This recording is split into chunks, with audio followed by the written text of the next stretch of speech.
नमस्कार, मैं सन्निवेश आप सभी लोगों का एजुकेशन टीच अथॉक पर स्वागत करता हूं। दोस्तों, आज की क्लास में हम परसेंटेज के अंतर्गत क्षेत्रफल तथा आयतन पर आधारित प्रश्नों को हम पढ़ेंगे।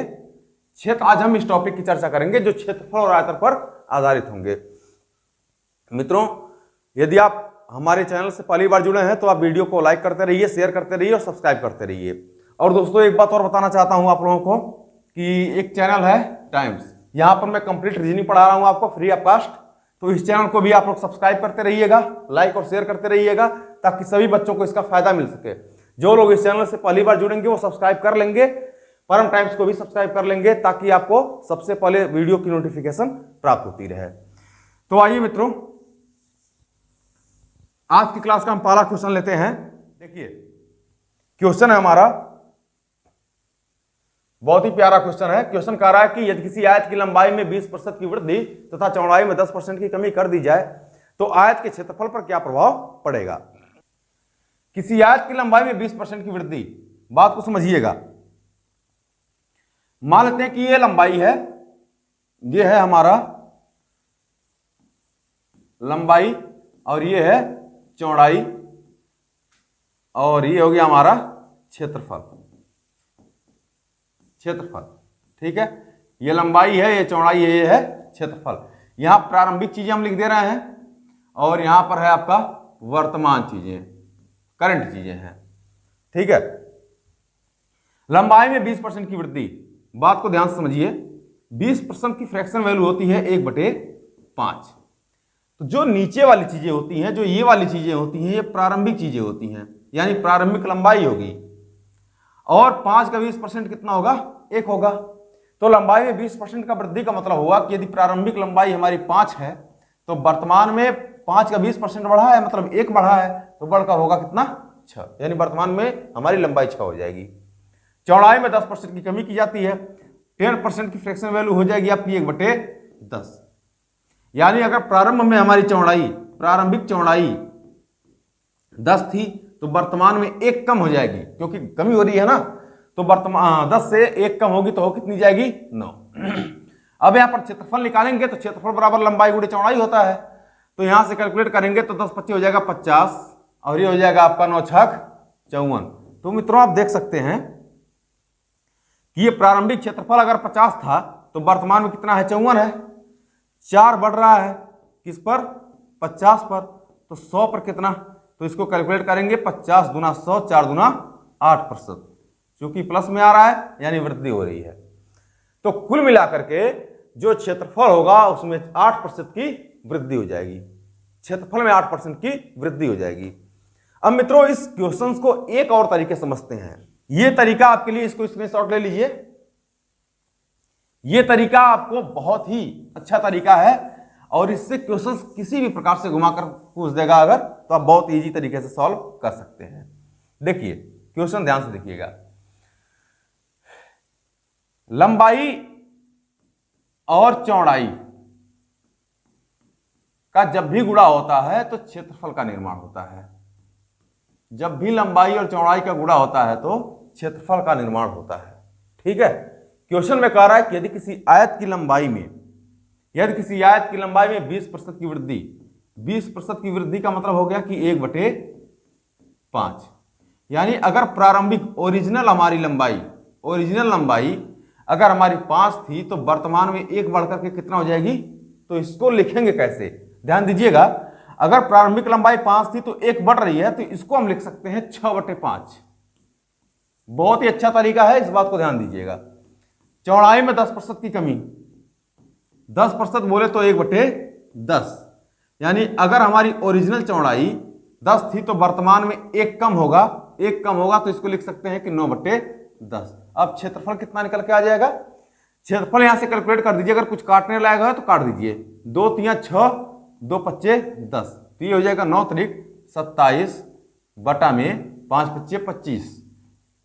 यानी प्रारंभ में ये क्षेत्रफल निकल के आया है। इसका मतलब है कि यदि ओरिजिनल क्षेत्रफल, ओरिजिनल एरिया, मूल क्षेत्रफल हमारा 25 था तो वर्तमान में कितना बढ़ रहा है? 2 बढ़ रहा है। 2 की वृद्धि हो रही है। तो 2 बढ़ रहा है कितने पर? 25 पर।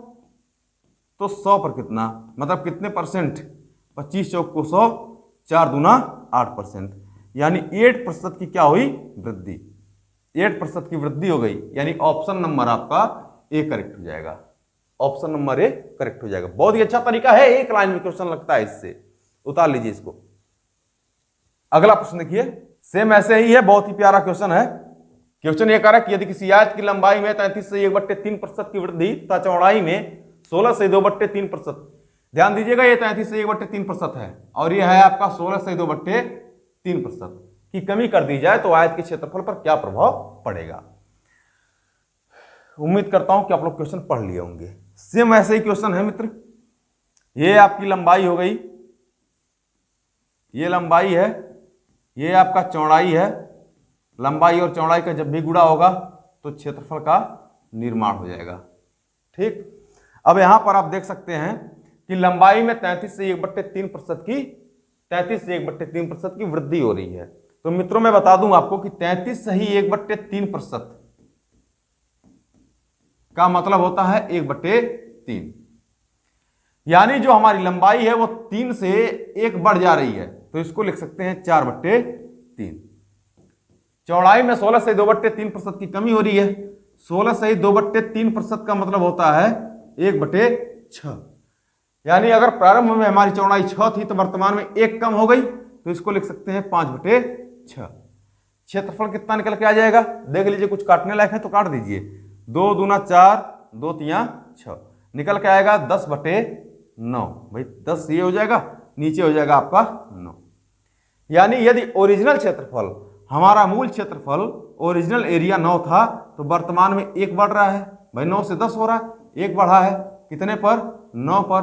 तो 100 पर कितना? इसको कैलकुलेट कर लेंगे तो आप याद करिएगा कि 1/9 का परसेंटेज मान होता है, 1/9 का परसेंटेज मान होता है 11 से 1/9%।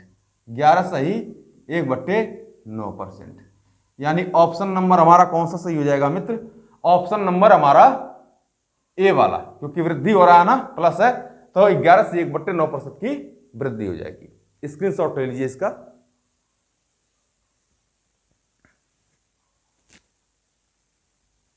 आइए अगले प्रश्न की तरफ बढ़ते हैं। देखिए क्वेश्चन ये है कि यदि किसी घनाभ की लंबाई में 20% की वृद्धि, चौड़ाई में 10% की कमी तथा ऊंचाई में 16 से 2/3% की कमी कर दी जाती है, तो घनाभ के आयतन में कितने प्रतिशत की कमी या वृद्धि होगी।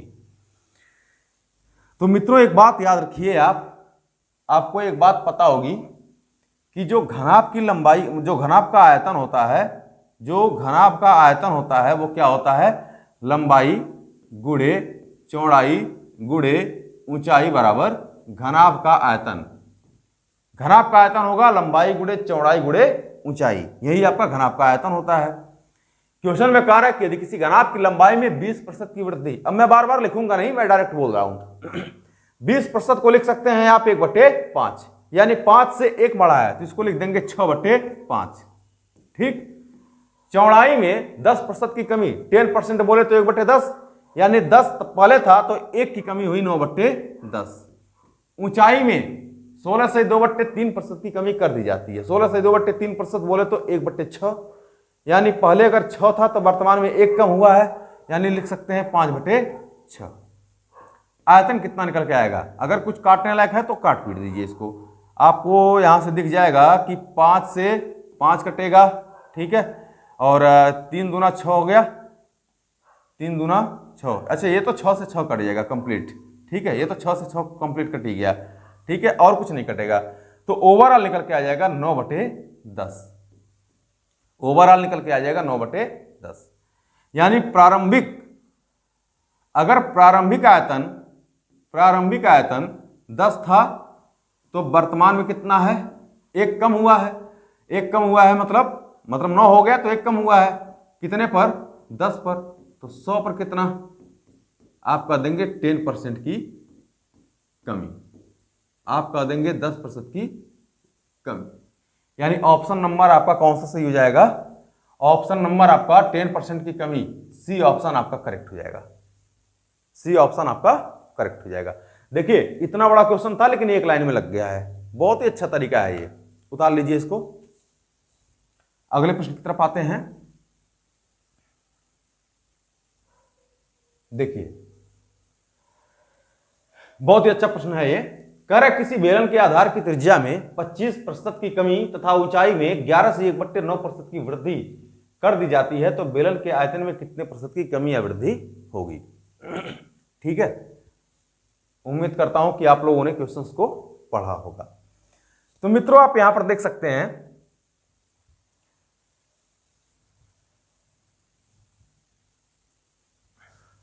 ठीक है, देखिए जो बेलन का आयतन होता है, बेलन का आयतन जो होता है, मैं एक बार यहां पर चर्चा कर देता हूं, pi R square H, pi R square H. अब यहां पर ध्यान दीजिए आप, पाई का मान 22/7 होता है और पाई का मान 22/7 हर जगह होगा। पाई के मान में कभी भी कमी या वृद्धि नहीं की जा सकती है। तो कमी या वृद्धि किसमें होगी? केवल त्रिज्या और ऊंचाई में। और त्रिज्या को हम लिख सकते हैं r गुना r और गुना ये h है, h बराबर हम कह सकते हैं वॉल्यूम यानी आयतन। तो कुल मिलाकर के बेलन का आयतन निकल के आ गया r गुणे h इक्वल टू वॉल्यूम।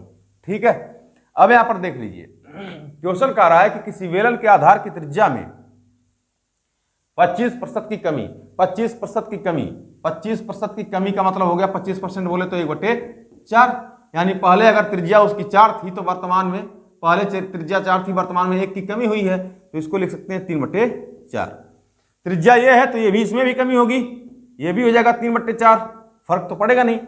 ऊंचाई में कह रहा है 11 से 1/9% की वृद्धि हो जाती है, तो भाई 11 से 1/9% का मतलब होता है 1/9, यानी अगर प्रारंभ में हमारी ऊंचाई 9 थी तो वर्तमान में 1 बढ़ गई है क्योंकि वृद्धि हो रही है, तो 1 बढ़ करके क्या हो गई 10/9। अब यहां पर ओवरऑल वॉल्यूम कितना निकल के आएगा, आयतन कितना निकल के आ जाएगा, इसको देख लीजिए।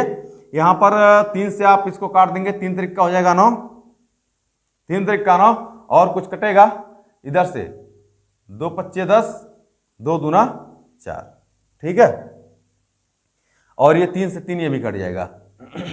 ठीक, यानी एक आपका निकल के आ गया 5/4 दूना 8, 5/8। अब मेरी बात समझिएगा, ये जो 5/8 निकल के आया है, ये क्या निकल के आया है? आयतन। यानी प्रारंभ में अगर हमारा आयतन 8 था तो वर्तमान में कितना है? 5 है। कमी हुई है कितने की? 3 की। तो मित्रों 3 की कमी हुई है, 3 की कमी हुई है कितने पर? मैं यहां पर लिख देता हूं, 3 की कमी हुई है कितने पर? 8 पर। कितने परसेंट की? 100 से गुणा करेंगे।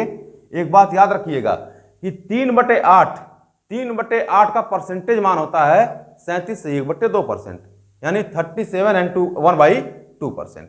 ठीक है, ये कमी हो रही है तो इसको ओवरऑल लिख देंगे 37 से 1/2% की कमी, 37 से 1/2% की कमी, अर्थात ऑप्शन नंबर हमारा 37 से 1/2% की कमी, ऑप्शन नंबर बी हमारा करेक्ट हो जाएगा, ऑप्शन नंबर बी करेक्ट हो जाएगा। ठीक है, आइए अगले प्रश्न की तरफ बढ़ते हैं। उम्मीद करता हूं कि आपको मेरी बातें समझ में आ रही होंगी। मित्रों आप बहुत ही बेहतर तरीके से पढ़िएगा क्योंकि इस चैनल के माध्यम से हम फुल कॉन्सेप्ट आपको पढ़ाने वाले हैं। और परम टाइम्स जो चैनल है उस पर मैं आपको किरण पब्लिकेशन की पूरी बुक, मैथ की पूरी बुक सॉल्व करवाऊंगा।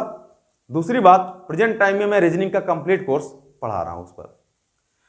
मेरा उद्देश्य है कि सभी बच्चे जो आर्थिक रूप से कमजोर हैं, किसी कारणवश से बड़ी कोचिंग संस्थानों में प्रवेश नहीं ले पाते हैं, उनको फ्री ऑफ कॉस्ट सुविधा उपलब्ध हो ताकि वो भी अपने मन चाहा पोस्ट को पा सकें। आइए अगला क्वेश्चन देखिए। अगला क्वेश्चन है कि किसी आयत की लंबाई में 11 से 1/9% की वृद्धि की जाती है तो उसकी चौड़ाई में कितने प्रतिशत की कमी या वृद्धि की जाए ताकि उसका क्षेत्रफल 16 से 2/3% से घट जाए।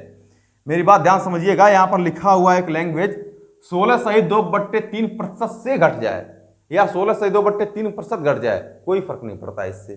ठीक है, तो सेम ऐसे ही लगाइए इसको। देखिए आयत का जो क्षेत्रफल होता है, क्षेत्रफल क्या होता है? लंबाई गुणे चौड़ाई बराबर क्षेत्रफल, मतलब एरिया, आयत का क्षेत्रफल। लंबाई में 11 से 1/9% की वृद्धि की जाती है। 11 से 1/9% को फ्रैक्शन वैल्यू में लिख देंगे 1/9, यानी पहले 9 था तो वर्तमान में 1 बढ़ा है तो इसको लिख सकते हैं 10/9, यानी लंबाई आ गई आपकी 10/9। कह रहे चौड़ाई में कितने प्रतिशत की कमी या वृद्धि की जाए, पता नहीं है तो आप इसको b मान लीजिए, ताकि इसका क्षेत्रफल 16 से 2/3% घट जाए। 16 से 2/3% बोले तो 1/6, पहले 6 था वर्तमान में 1 घट जाएगा तो इसको लिख सकते हैं 5/6। अगर कुछ काटने लायक है भाई तो काट दीजिए इसको। यहां पर 5 गुना कितना हो गया 10 और 3 त्रिका 9, 3 दुना 6, यानी b का मान ओवरऑल निकल के आ जाएगा मित्रों। यहां से इसको पक्षांतर करेंगे 3/4। b का मान जो एरिया मतलब माफ करिएगा ऊंचाई जो निकल के आ गई है वो कितनी आई 3/4। अर्थात हम ये बोल सकते हैं कि यदि प्रारंभिक ऊंचाई ओरिजिनल ऊंचाई जो है अगर 4 थी तो वर्तमान में कितनी है 3 है, अर्थात 1 की कमी हुई कितने पर 4 पर। कितने परसेंट की कमी हुई है 100 से गुणा कर दीजिए, 100 से गुणा करेंगे तो ये ओवरऑल निकल के आ जाएगा आपका 25 चौक को 100, यानी 25% की कमी, 25% की कमी। ठीक है, यानी ऑप्शन नंबर आपका कौन सा सही हो जाएगा 25% की कमी। इसको मिटा देते हैं, 25% की कमी, ऑप्शन नंबर ए आपका करेक्ट हो जाएगा। उम्मीद करता हूं कि ये क्वेश्चन आपको समझ में आया होगा। इस क्वेश्चन के लिए ये तरीका बहुत ही अच्छा है, इसलिए इस तरीके को आप मन से पढ़िएगा। आइए अगले प्रश्न की तरफ बढ़ते हैं। देखिए अगला क्वेश्चन है कि किसी आयत की लंबाई में, वैसे ही क्वेश्चन है, किसी आयत की लंबाई में 33 से 1/3% की वृद्धि कर दी जाती है तो उसकी ऊंचाई में कितने प्रतिशत की कमी या वृद्धि की जाए ताकि उसके क्षेत्रफल अपरिवर्तित रहे। अच्छा, ये भी बहुत अच्छा प्रश्न है, कर क्षेत्रफल अपरिवर्तित रहे। तो मित्रों एक बात समझिएगा, वैसे ही ये भी प्रश्न लगेगा कि आयत की लंबाई में 33 से ये लंबाई है, ये आपका चौड़ाई है, लंबाई और चौड़ाई के गुणा होगा तो आपका आयत का क्षेत्रफल का निर्माण होता है। ठीक है, कह रहा है आयत की लंबाई में 33 से 1/3% की वृद्धि कर दी जाती है। 33 से 1/3% का मतलब होता है 1/3, यानी पहले अगर 3 था तो वर्तमान में 1 बढ़ गया, इसको लिख सकते हैं 4/3। कह रहे हैं ऊंचाई में कितने प्रतिशत की कमी या वृद्धि की जाए आपको पता नहीं है ताकि क्षेत्रफल अपरिवर्तित रहे। जब भी क्षेत्रफल अपरिवर्तित रहे क्षेत्रफल को हमेशा 1 मान लीजिए, क्योंकि पूरी भिन्न हमेशा 1 होती है। ठीक है, यहां से b बराबर निकल के आ जाएगा, इसको ऐसे पक्षांतर करेंगे तो 3/4। ठीक, यानी पहले अगर हमारा क्षेत्रफल 4 था तो वर्तमान में कितना है, ये करंट एरिया है आपका और ये ओरिजिनल एरिया है। ठीक है, ये करंट एरिया है, करंट क्षेत्रफल है, वर्तमान क्षेत्रफल है ये, और प्रारंभिक क्षेत्रफल है। तो पहले अगर क्षेत्रफल हमारा 4 था तो वर्तमान में कितना है, वर्तमान में कितना है 3 है। कमी हो रही है, 1 की कमी हुई है, कितने पर 4 पर। कितने परसेंट की कमी हुई है, 100 से गुणा करेंगे तो ये निकल के आ जाएगा आपका 25%, यानी कुल मिलाकर के जो हमारी चौड़ाई है उसमें 25% की कमी करनी होगी। स्क्रीनशॉट ले लीजिए। मित्रों इस क्वेश्चंस को एक और तरीके से लगा सकते हैं, बहुत ध्यान से समझिएगा, बहुत ध्यान से समझिएगा। जब भी आपसे प्रश्न में यह कहा दे कि क्षेत्रफल अपरिवर्तित रहे, जब क्षेत्रफल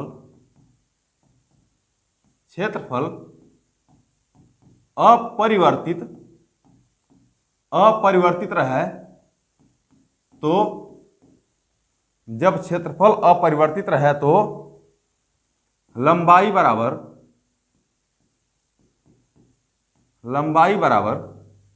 1/चौड़ाई।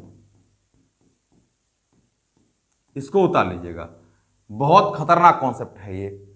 जब भी क्षेत्रफल अपरिवर्तित रहे तो लंबाई बराबर 1/चौड़ाई।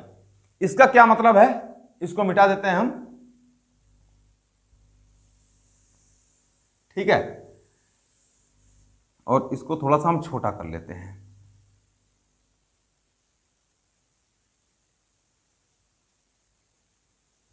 ठीक भाई, तो हो जाएगा आपका लंबाई बराबर, मैं यहां पर लिख देता हूं, लंबाई बराबर 1/चौड़ाई। तो जब भी मित्रों क्षेत्रफल अपरिवर्तित हो तो लंबाई बराबर 1/चौड़ाई के, अर्थात लंबाई का जो भी रेशियो होगा, जो भी लंबाई का अनुपात होगा, वो चौड़ाई के अनुपात का उल्टा होगा। या ये भी कह सकते हैं कि चौड़ाई का जो भी अनुपात होगा वो लंबाई के अनुपात का उल्टा होगा।